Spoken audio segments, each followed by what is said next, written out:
membro Unidade de Patrulhamento Fronteira UPF ida mate he Haris Fatin Larang desconfia tamba tiro an ho pistola e posto UPF. E a quinta-feira, equipa Força Tarefa Conjunta FFDTL e PNTL realiza Força Geral e a Quartel Unidade Especial Polícia, Lorantol nulo fulang outubro, tinan rihun rua nulo resen lima. Comandante Geral PNTL Hateteng, mate ising membro UPF nebe mate, daudau ia hela processo identificação, no agora rende resultado. Loro Crai, ao retan relatório com o comandante Unidade Patrulhamento Fronteira, kata ia membro ida ia Bolsonaro, UPF Ninian, nebe maka tiruan, mas depois ita simutia informação nele, ita orienta que era parte da investigação criminal nacional, justira forense Ninian, mas que era se fato nem para poder halo serviço de investigação.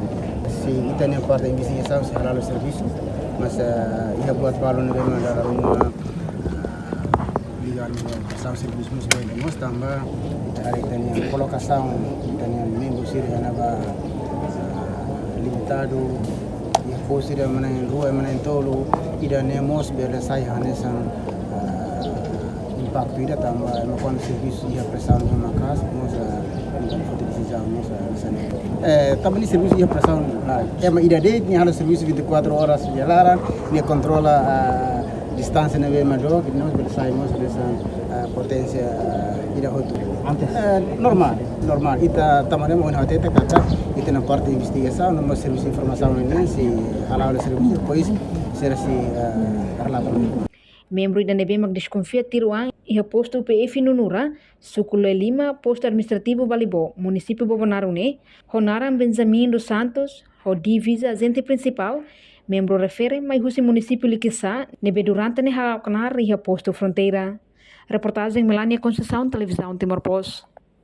Janela informação ba emohoto. Atua tem informação atual dia kliu. Kita haluha.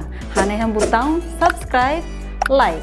Halo comentário no fahe tutang ba media sosial hoto.